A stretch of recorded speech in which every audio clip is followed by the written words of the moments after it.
Iran attacks Iraq, the beginning of a regional storm. The Middle East has once again become the center of global attention as reports emerge of Iranian-linked attacks on Iraqi soil. Headlines around the world now carry a chilling phrase, Iran attacks Iraq. For many, this immediately raises memories of the devastating Iran-Iraq War of the 1980s, one of the bloodiest conflicts in modern Middle Eastern history. But what is happening today is far more complex, layered with proxy warfare, regional rivalries, and global power struggles. To understand what these attacks really mean, we must first separate emotion from evidence and look carefully at how Iran and Iraq arrived at this dangerous moment. At first glance, the phrase Iran attacks Iraq suggests a direct military confrontation between two neighboring states. In reality, the situation is more indirect, but no less serious. Iran is not rolling tanks across the border or launching a full-scale invasion. Instead, the conflict is unfolding through missiles, drones, intelligence operations, and powerful militias that operate in the shadows. These actions allow Iran to project power while maintaining plausible deniability, a strategy it has refined over decades. Iraq today is a fragile state, still recovering from years of war, corruption, and political instability. Although it is officially sovereign, its territory has become a battlefield for competing regional and international interests. Iran, the United States, Israel, and various armed groups all operate within or around Iraq, often without Baghdad's full control or consent. This makes Iraq uniquely vulnerable to becoming a proxy arena where other powers settle their scores.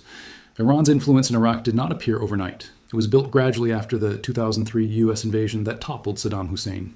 With the Iraqi army dismantled and the political system in chaos, Iran moved quickly to fill the vacuum. It cultivated relationships with Shiite political parties, armed militias, and religious networks. Over time, these groups became deeply embedded in Iraq's security and political structures, giving Tehran enormous leverage over Iraqi affairs. Many of the groups now linked to attacks inside Iraq are part of the Popular Mobilization Forces, also known as the PMF.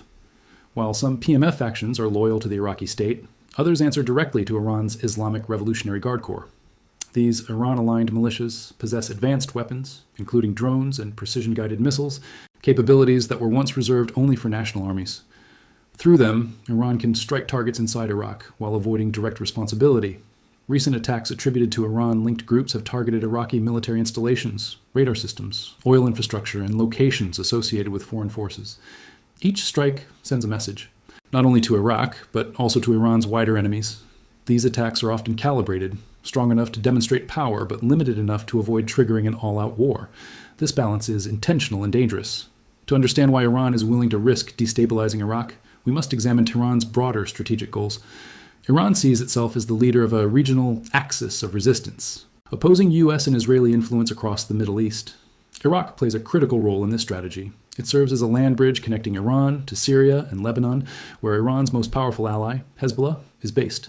Losing influence in Iraq would weaken Iran's entire regional network. At the same time, Iran feels increasingly pressured. Economic sanctions, internal unrest, and regional setbacks have narrowed Tehran's options. In such conditions, external aggression often becomes a tool for survival. By demonstrating strength abroad, Iranian leaders can rally nationalist sentiment at home and deter adversaries from exploiting Iran's internal weaknesses. Iraq, however, is caught in an impossible position. On one side, it depends on Iran for energy imports, trade, and political support.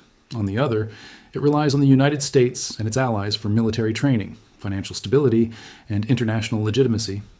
When Iranian-linked attacks occur on Iraqi soil, Baghdad faces intense pressure from both sides, yet has limited ability to confront either. The Iraqi government has repeatedly stated that it does not want its territory used as a launch pad for attacks against any country. But words alone are not enough. The reality is that the Iraqi state does not fully control all armed groups within its borders. When Iran-linked militias act independently, or under Tehran-S direction, Iraq pays the price in lost sovereignty and growing instability. The international response to these attacks has been cautious but concerned. Western governments view Iran's actions as part of a broader pattern of destabilizing behavior. Regional powers, particularly in the Gulf, worry that Iraq could once again become the spark for a wider war. Even countries that maintain relations with Iran are uneasy about how far Tehran is willing to go. History adds another layer of fear.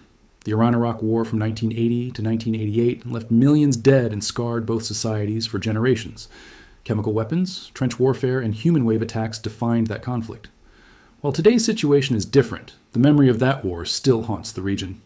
Any sign of renewed hostility between Iran and Iraq sends shockwaves through Middle Eastern politics.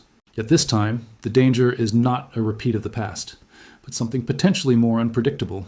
Modern warfare is faster, more precise, and less transparent. Drones can strike without warning. Cyber attacks can cripple infrastructure without a single shot fired. Proxy groups blur the lines between state and non-state violence, making accountability almost impossible. In such an environment, miscalculation is the greatest threat of all. One wrong strike, one civilian casualty, or one political assassination could push the situation beyond control. Iraq could be dragged deeper into conflict. Iran could face retaliation, and regional powers could be forced to choose sides. What begins as a limited operation could spiral into a regional confrontation with global consequences. How Iran strikes. Drones, proxies, and shadow warfare in Iraq. To understand how Iran is able to attack targets inside Iraq without declaring war, we must look beyond traditional battlefields. This is not a conflict of marching armies or televised declarations. Instead, it is a shadow war, carefully designed, technologically advanced, and politically deniable. Iran's strategy relies on three core tools: proxy militias, drone and missile warfare, and intelligence-driven precision strikes. Together, these elements allow Iran to influence events inside Iraq while avoiding direct confrontation. The most important piece of this strategy is Iran's network of proxy militias. Over the past 2 decades, Iran has invested heavily in building, training, and arming armed groups across the Middle East. In Iraq, these groups operate under various names and banners, many of them formally integrated into the Popular Mobilization Forces. While officially part of Iraq's security structure, several of these militias maintain loyalty to Tehran rather than Baghdad. These groups give Iran strategic depth. When a drone is launched or a rocket is fired from Iraqi territory, Iran can deny direct involvement, framing the attack as an independent action by local forces. This ambiguity complicates retaliation. If Iraq responds forcefully, it risks internal conflict. If foreign powers respond, they risk escalating a war with Iran itself. This gray zone is exactly where Iran wants the conflict to remain. Drones have become the weapon of choice in this shadow war. They are relatively cheap, difficult to detect, and capable of long-range precision strikes. Iran has spent years developing its drone program, and it has shared both technology and expertise with allied militias. These drones can be launched from remote locations, fly at low altitudes, and strike targets with alarming accuracy. Inside Iraq, drone attacks have targeted radar installations, military bases, and energy infrastructure. These targets are not chosen at random. Radar systems are essential for detecting incoming threats, and disabling them weakens Iraq's ability to protect its airspace. Energy facilities are the backbone of Iraq's economy, and striking them sends a powerful economic and psychological message. Missiles are also part of Iran's toolkit, though they are used more sparingly. Missile strikes are louder, harder to deny, and more likely to provoke international attention. When they are used, it is often to deliver a clear warning or to respond to a perceived provocation. In some cases, missile strikes have been justified by Iran as retaliation against threats to its national security, even when those threats originate from Iraqi territory. Intelligence plays a critical role in making these attacks effective. Iran maintains extensive intelligence networks inside Iraq, built through years of political, religious, and military engagement. These networks provide real-time information on troop movements, base locations, and vulnerabilities. Without this intelligence, precision attacks would be far less effective. Another key factor is timing. Attacks often occur during moments of regional tension, after Israeli airstrikes in Syria, during escalations in Gaza, or amid negotiations involving Iran's nuclear program. This timing is not accidental. It allows Iran to signal strength, apply pressure, or shift attention without opening a new front outright. For Iraq, defending against this form of warfare is extraordinarily difficult. Traditional air defenses are designed to stop fighter jets and ballistic missiles, not small drones flying low and slow. Many of Iraq's defense systems are outdated, underfunded, or poorly integrated. Even when attacks are detected, identifying who launched them and from where is a major challenge. The political challenge is even greater than the military one. Iraq's leadership must balance domestic pressures, regional relationships, and international expectations. Taking strong action against Iran-aligned militias could trigger internal unrest or even armed clashes. Failing to act, however, erodes Iraq's sovereignty and credibility as a state.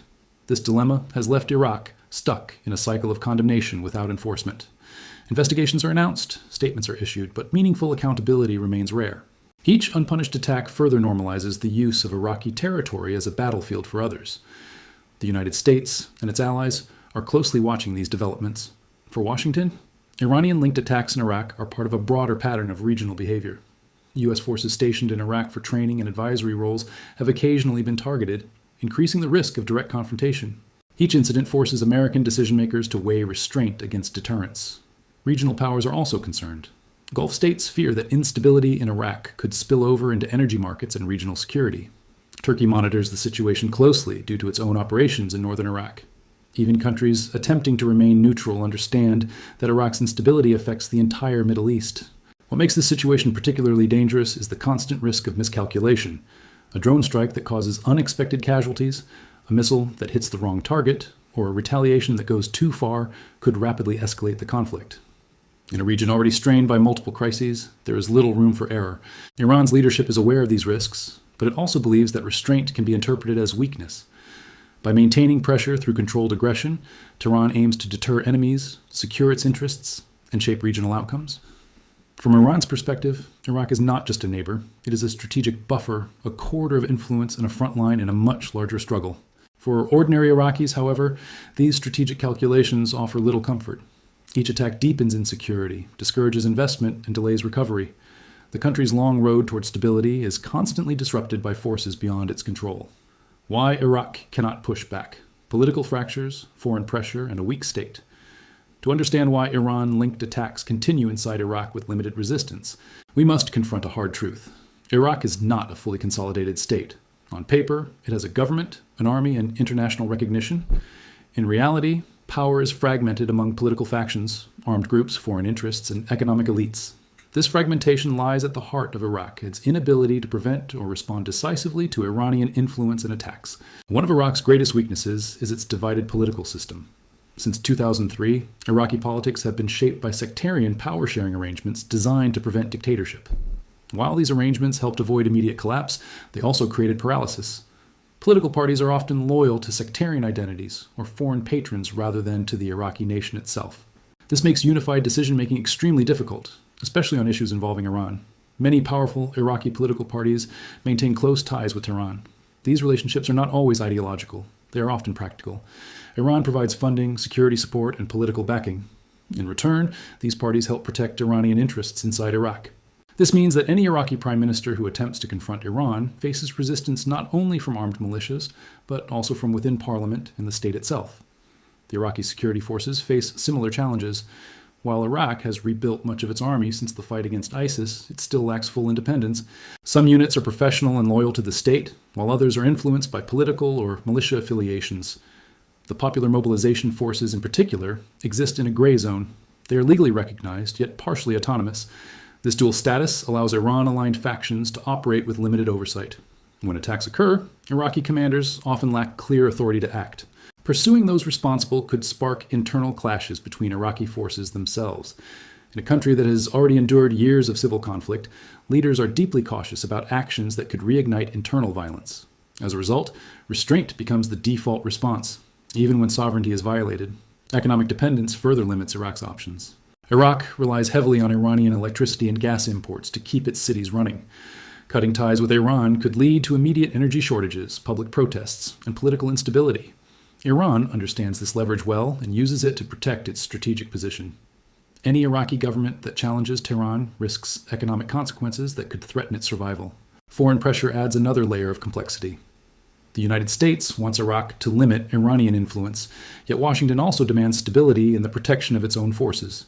Gulf states want Iraq to move closer to the Arab world, but remain cautious about deep involvement. Turkey conducts its own military operations in northern Iraq. Each external actor pulls Iraq in a different direction, leaving Baghdad struggling to maintain balance. This constant balancing act has created a culture of strategic ambiguity. Iraq condemns attacks in principle, but avoids naming perpetrators directly.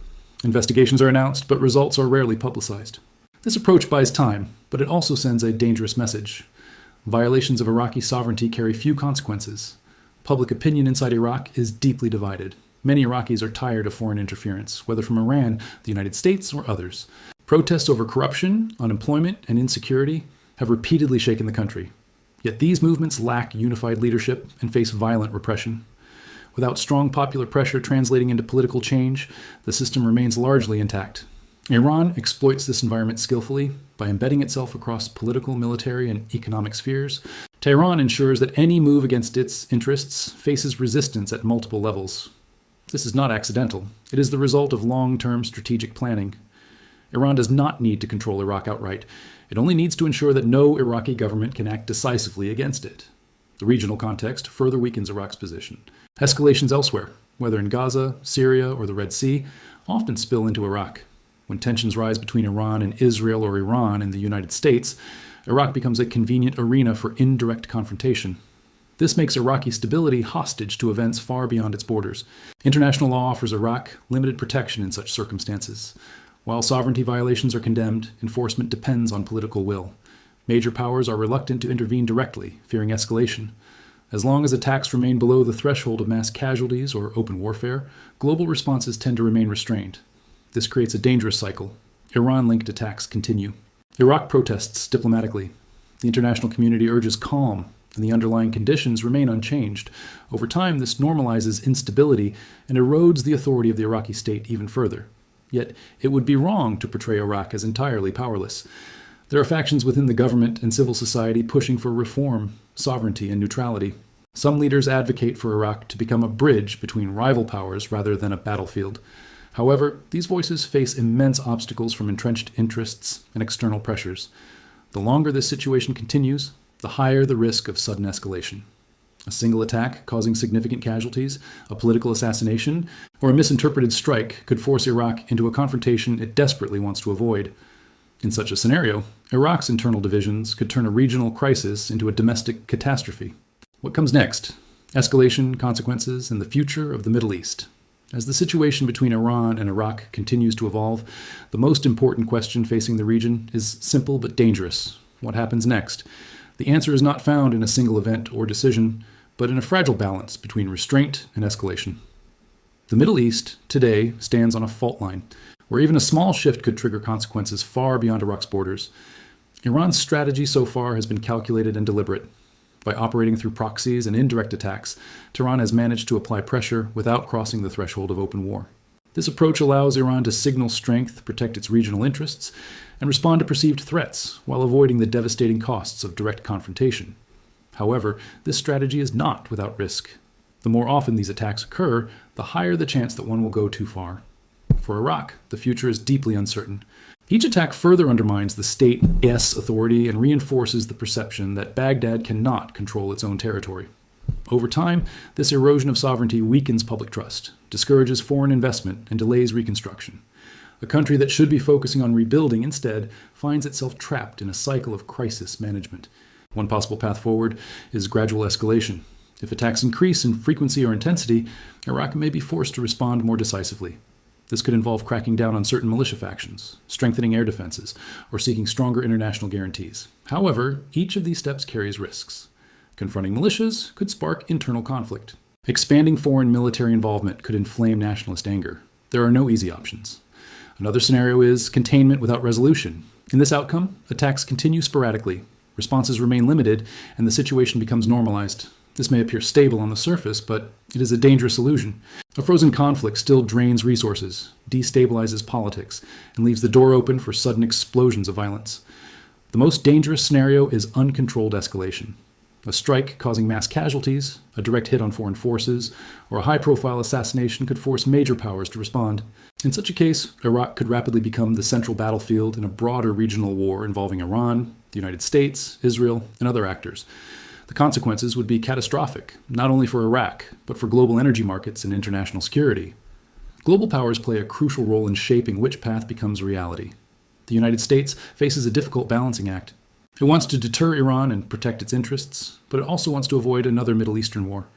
Too much force could escalate tensions. Too little could invite further aggression. This dilemma has led to cautious, often ambiguous responses. Regional actors are also recalculating. Gulf states are increasingly focused on diplomacy and de-escalation, having learned the costs of prolonged conflict. Turkey remains focused on its own security concerns in northern Iraq. Each actor pursues its interests, often with little coordination, adding to the complexity of the situation. Iran, meanwhile, believes time is on its side. As long as Iraq remains divided and the international community remains cautious, Tehran can continue to operate in the gray zone. However, this confidence may be misplaced. History shows that prolonged instability eventually produces backlash. Local populations grow resentful. Alliances shift. Red lines are eventually crossed. For ordinary Iraqis, the stakes could not be higher. They are not interested in proxy wars or regional rivalries. They want jobs, security, electricity, and a future for their children. Every attack pushes those goals further out of reach. Every political compromise that sacrifices sovereignty for short-term stability deepens public frustration. There is still a narrow window for change, strengthening Iraqi institutions, reducing reliance on external powers, and integrating armed groups under true state control could gradually restore sovereignty. These reforms are difficult and slow, but they represent the only sustainable path forward. Without them, Iraq will remain vulnerable to external manipulation. The situation between Iran and Iraq is not just a bilateral issue. It reflects a broader transformation in how wars are fought in the modern era. Shadow warfare, proxy forces, and strategic ambiguity are replacing traditional conflicts. This makes wars harder to stop, harder to understand, and harder to resolve. As this script comes to an end, one reality stands above all others. The conflict is not inevitable, but it is dangerously close. The choices made by leaders in Tehran, Baghdad, Washington, and beyond will determine whether the Middle East moves towards stability or slides into another era of chaos. History will judge this moment not by the power displayed, but by the restraint shown, or the lack of it. Iraq stands at the center of this storm, not by choice, but by circumstance. Whether it emerges as a sovereign state or remains a battleground will shape the future of the region for years to come. The world is watching, and the consequences of inaction, miscalculation, or escalation will not be limited to one country. They will ripple across borders, markets, and generations. If you found this deep dive analysis useful and want more real, uncensored geopolitical stories, like the video, subscribe to the channel, and turn on notifications so you never miss what the headlines don't explain. Your support helps keep the truth alive.